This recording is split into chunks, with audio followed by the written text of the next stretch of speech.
So, like I said earlier, we're pleased and would like to welcome Steve Zapytowski to our meeting, and we appreciate him doing this. You may remember Steve, he is the MCR contest chair, and you may remember that he was very helpful to us during our convention and made everything go a lot easier. So um, Steve, thank you very much, and we'd like to hear what you have to say.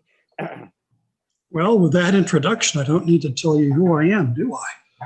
You've already taken care of that for me. But I will say I am here because back in 2019 BC, Chuck Andriola asked me to put together a clinic for Division 7 on filling out the contest forms. And so I did, and I think, Fred, were you there for that? Somehow or other, I don't remember, but somehow or other, Division 8 got a hold of that and asked me to do it again, and I'm very happy to be here and do this for your division. And there's a simple answer, a very simple answer, and this could make this a very short clinic. It's yes. You have to fill out the forms. But let's go into a little more detail of why that is important. Sorry, I had to print out paper notes to do this, so I'm flipping pages madly. This is Form 901. This is the contest entry form, which you can download from the Mid-Central Region website. And this does some important things. It tells the contest who you are, for instance, what you've entered, and most importantly, it's part of the process that helps you get your model back after the contest is over. So let's look at this in a little more detail. Okay, name, address, self-explanatory. I'm sure you can all do your name and address. Phone number, mobile phone especially at the convention, email address. We need these because we may need to contact you. Now, in the years that I've been chairing the regional contest, this has only happened once. Somebody did not come back to pick up his entry. And it was sitting there, the lone entry in all the room, with the hotel folding up tables and chairs and hauling them out of the room. And this guy did not pick up his model. And I went to get the form, and lo and behold, it got past us. He did not put down any contact information that we could use to find him.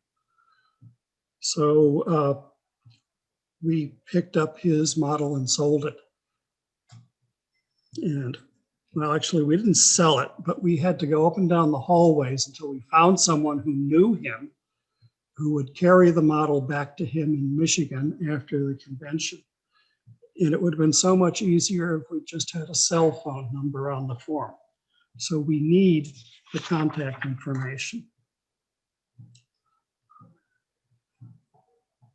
Okay. Now, regardless of the purpose of your entry, we need to know a number of things. This tells us what category you're entering in. You know, steam locomotive, diesel and other, model, black and white print, arts and crafts, whatever.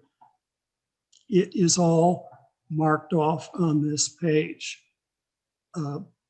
Now, we can take things such as a structure on a display and judge the structure as a structure and award that building points or a prize in the contest, but we cannot judge both the structure and the display it's sitting upon. There's no double dipping. You can only have an entry in one category at a time.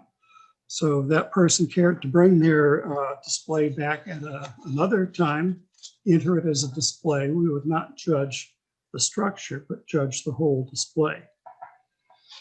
Now there is a category which is non-judged, and we still need this form.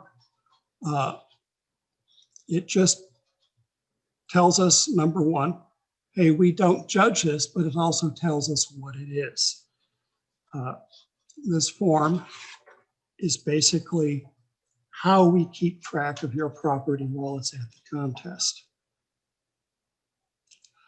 Now down at the bottom, see all this fine print? I'm not going to read that to you. If you're going to enter the contest, I'm going to put it upon you to read this fine print. These are the conditions of entry, and they are important. And you need to understand them before you leave your entry in our care.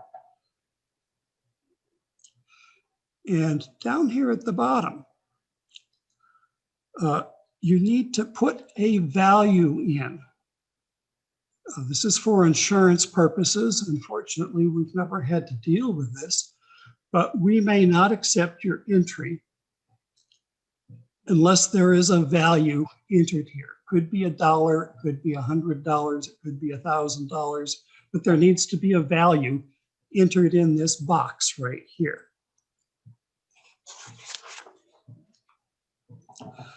And you also have to sign it. We will not accept your entry unless that line is signed.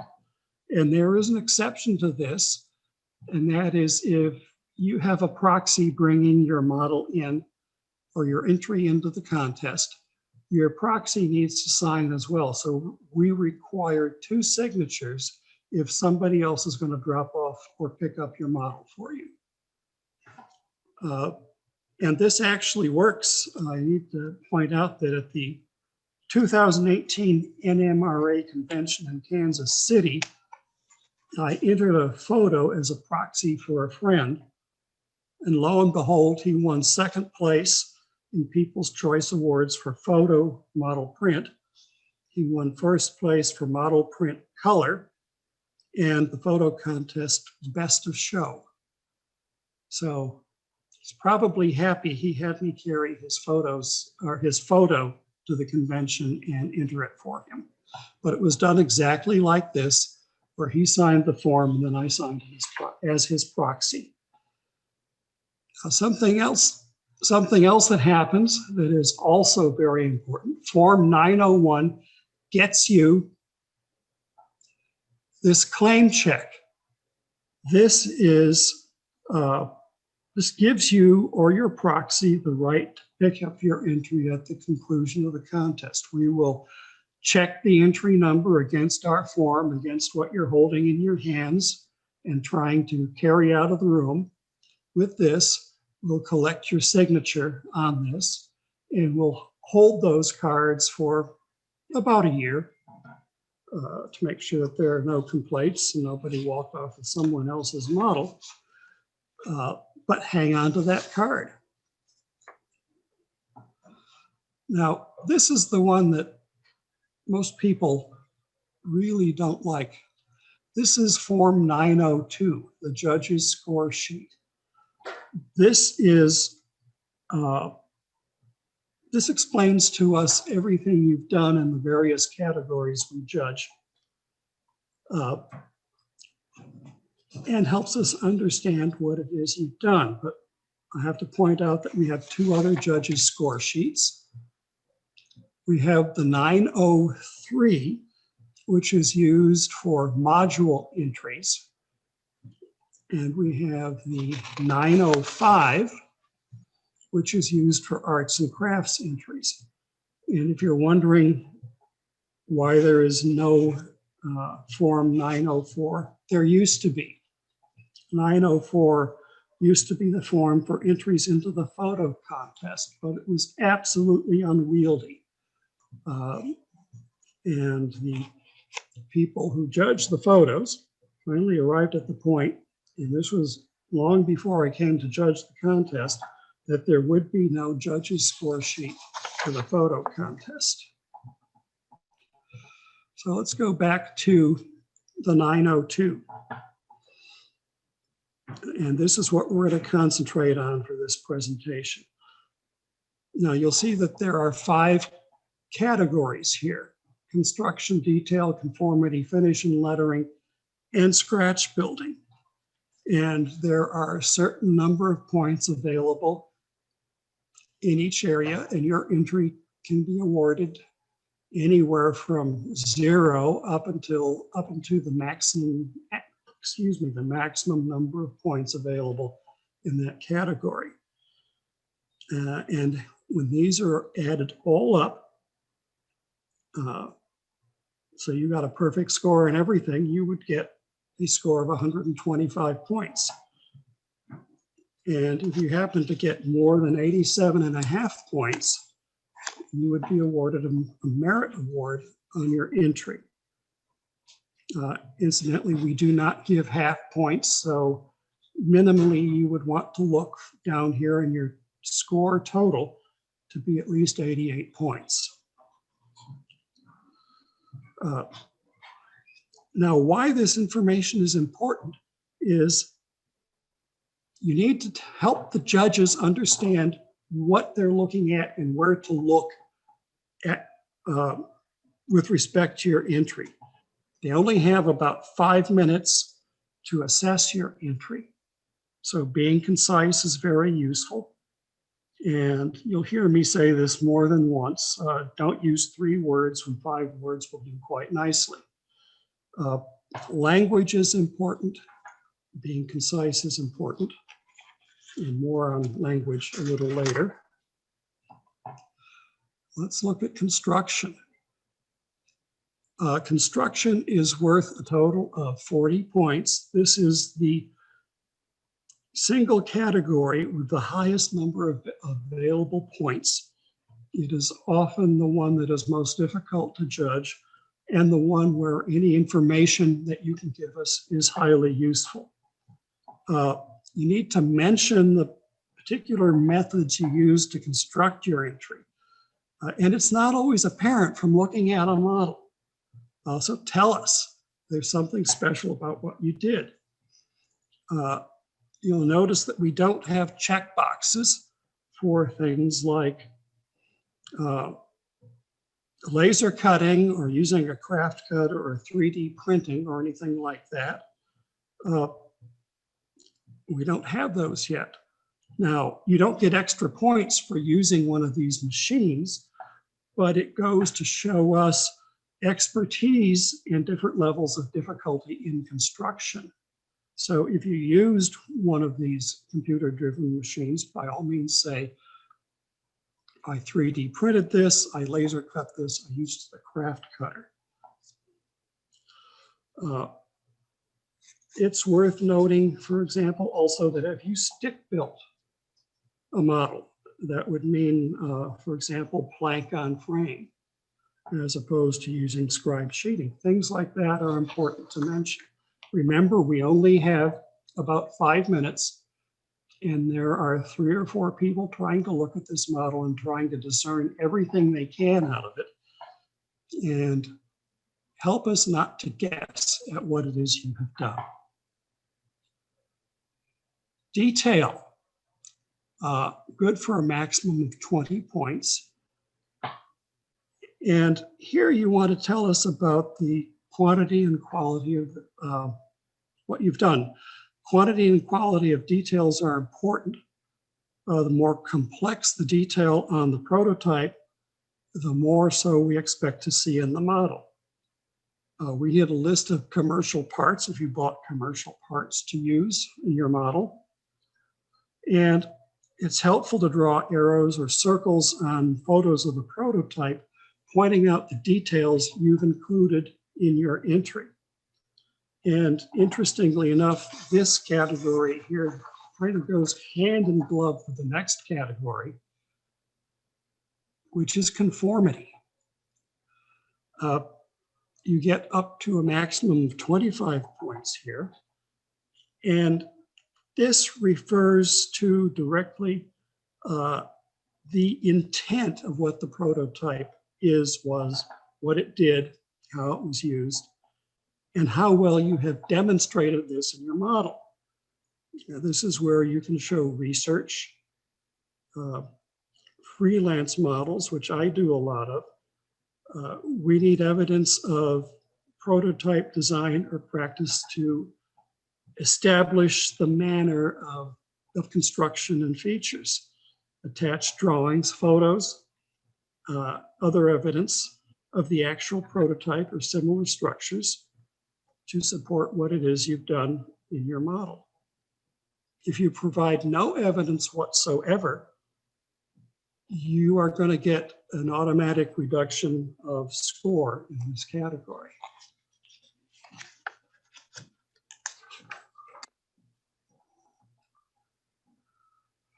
Finish and lettering. Again, lots of little check boxes here. Please check all that apply. It is the quality of the finish that we judge. And you need to describe to us in this section the state of the prototype you are trying to achieve. Is this thing absolutely brand spanking new? That's allowable. Is it old and decrepit? Is it old and recently washed?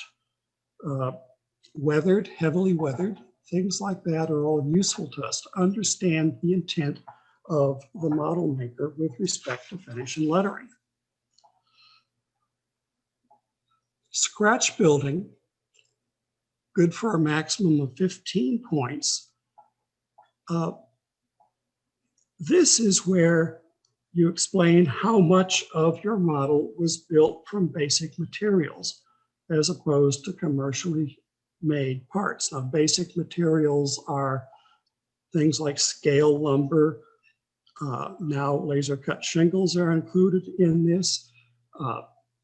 Brass shapes, brass sheet, anything like that, that the modeler fabricates into the finished model and is not a commercially made part. Now, you have to be careful because judges are often pretty savvy about identifying commercially made parts. And if you look at models, I'm sure you can pick them out as well. I once saw a model where the builder claimed it was 100% scratch built, but it had T-sheet parts all over it. Now, that's something I heard the judges talking about as they were evaluating this model. It would have been far better to list the T-sheet parts and admit them up front rather than have the judges stand there and say, this isn't 100% scratch built, because those are T-sheet parts right there. Describe all the features you scratch built. You can include plans and photos. These may be prototype drawings or drawings of your own based upon prototype practice for devices. And the judges will actually sit there and correlate the list of commercial parts you included with what they're seeing on the model and move on from there. Now, that's all the straightforward kind of stuff about filling in these forms. I want to give you some tricks and hints, things that might help you with filling out these forms. And the very first thing I want to talk about here is what you see down below, the ubiquitous C attached. Please do put some text on Form 902. This is useful regardless of whatever attachments you have. And I'm going to say that I ask you to please be judicious in attachments. And why is that? I once had to judge a model with a group of other fellows who had 2 3-inch thick binders And his Form 902 down all the 5 categories just said, see attached, see attached, see attached. We did not have time to read Gone with the Wind. And I hate to say it, we flipped through those binders, but there were so many pages, we just flipped, and there was not a whole lot that we could glean from that to help us understand what we saw before us.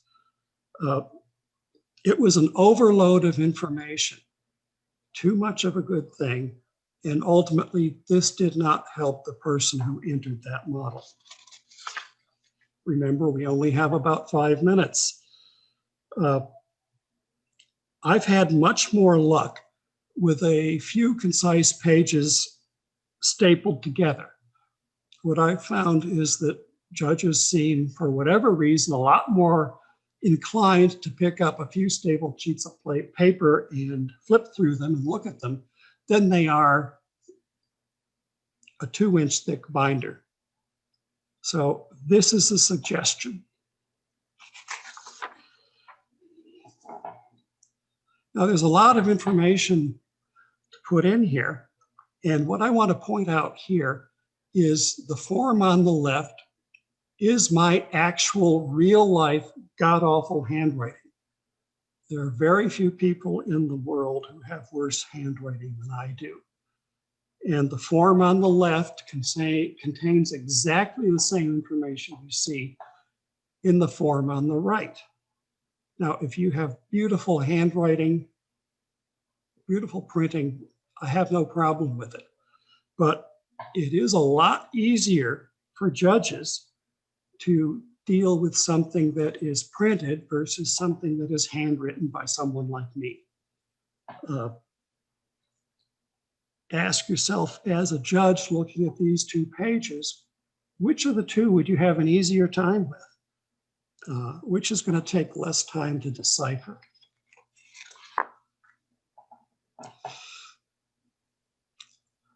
All right, there are some other things to look at here. For example, conformity has some information here, but ends with C, attached documentation binder for source material. I think that's fine. Give us something here to whet our appetites and then point at an attachment. That's good. And I'd like you to notice also that detail uses a smaller font than these other 2 categories here. That is a trick you can use to fit things into the space available on the page, in the slot available. And don't worry about fine print. I provide magnifying glasses for the judges. This is all something you can do with software, things like Adobe Acrobat, Microsoft Publisher, Microsoft Word, Photoshop, and the like.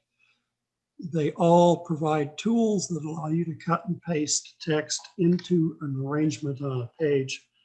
And I believe I used Microsoft Publisher on this particular page you're looking at. You can also use those same pieces of software to expand the space available. Take a look at the space for construction, the space for detail, and how the form on the right has more space available. And again, I put that into Microsoft Publisher and merely moved the text to make more room between the categories. And the form on the right actually became a page and a half. And I got 123 points on that model. So I think it was okay. It's all right to continue on the back side, but you have to note that. For example, you see right here under construction, it says continued on reverse side. Then it says on the back side, construction, parentheses, continued from face. This is perfectly acceptable, but you have to tell us to look at the back side because we may not know to do that just left on our own.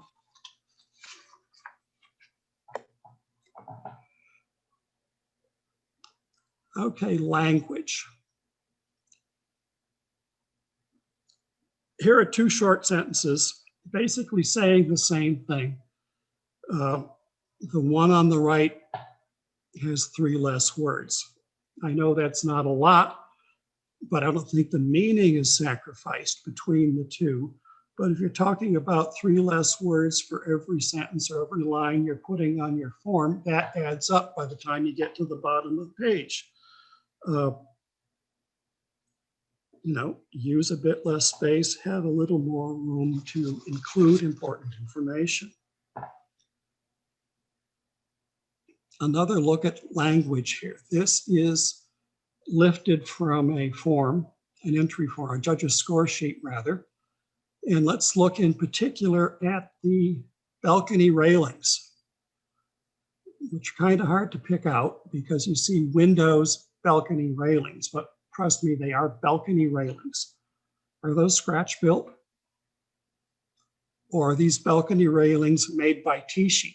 Tichy doors and windows, balcony railings. I don't know, do you? Okay, here it is. Those railings were scratch built. This actually says scratch built balcony railings. Tichy doors and windows, A and B laser cut shingles, hyphen scratch built balcony railings, gutters and downspouts, smoke vent, etc. Granted, that's a few more words, but I think the ambiguity that was in the sentence on the left is clarified greatly by those extra words on the right. And I want to ask you if that hyphen helps you visually identify the difference between commercial parts and scratch-built parts as a judge, as someone trying to read that and discern what construction techniques, what commercial parts went into this entry. And incidentally, I will point out to you that the difference between the sentence on the left and the sentence on the right was between 3rd place on the left and 2nd place on the right. So just rearranging the words bumped that entry up 1 place by the time the judging was done. Okay, this is my great lesson for words have meaning and the importance of punctuation. Let's eat grandma. You add a comma and it gives the sentence a whole new meaning. And just a side note I put there on the bottom, commas save lives and they can help the clarity of your entry form.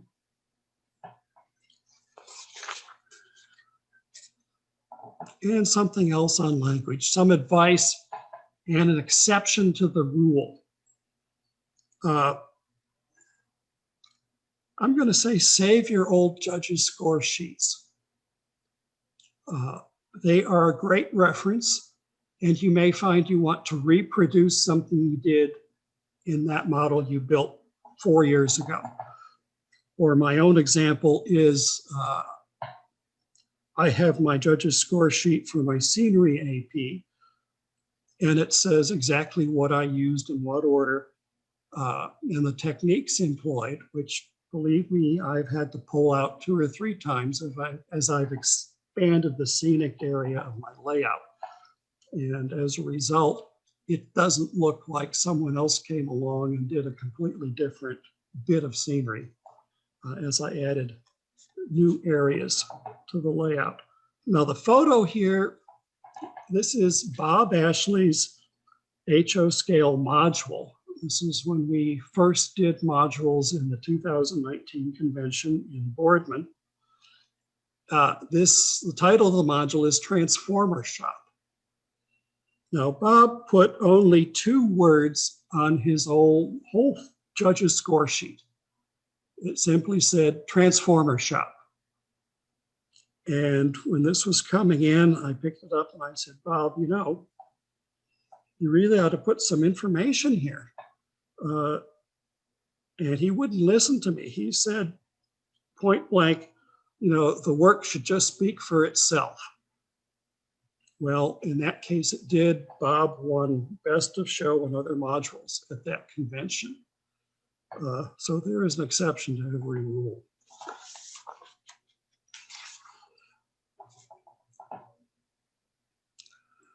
All right, other comments, words of wisdom.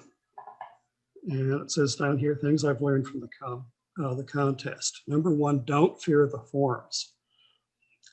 The first time I filled out a form for a contest, I thought it would take forever. And you know what? It did. Took me a terrible amount of time. And I think that was because I was so worried about the task. And I've got to say, hey, don't worry. You need to think about it one category at a time. Don't think about the whole page. Just one task at a time, one phrase at a time, one group of words at a time, and you'll get through it. And make some notes before you start on a separate sheet of paper. A checklist of important points you want to make sure the judges know, and scratch them off as you enter them on your judge's score sheet. Don't be afraid to throw that score sheet out and start over again, or for that matter, to ask for help. There are people there in Division 8 who can help you with the form. And, I can help you too. Email works well for that kind of stuff. And then I'm going to say, take your first draft of an entry sheet, let it sit for a day, 2 or 3 or 4, and then look at it again. Chances are you will have a different opinion and you'll do a better job. This is often literally true. The judges are your friends. However, they must recuse themselves if they know they are judging your model. But the goal of the judges is to provide neutral judging on a level playing field and an honest evaluation of the work before them. They are instructed to provide positive advice to encourage the improvement of modeling skills. And believe me, they all strive and want to see everyone's work get all the points that that particular piece of work deserves. Now, you can learn from entering, and I did. I'm a much better modeler now than I was before I entered my first contest. You can compare your techniques to those used by others. Use those comparisons to improve your own skills. Look at those comments the judges give you back. Those are important too.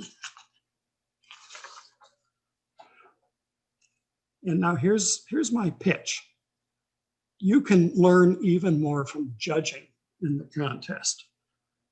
And I said, I learned from entering. I learned so much more from helping to judge the contest than I did from merely entering the contest.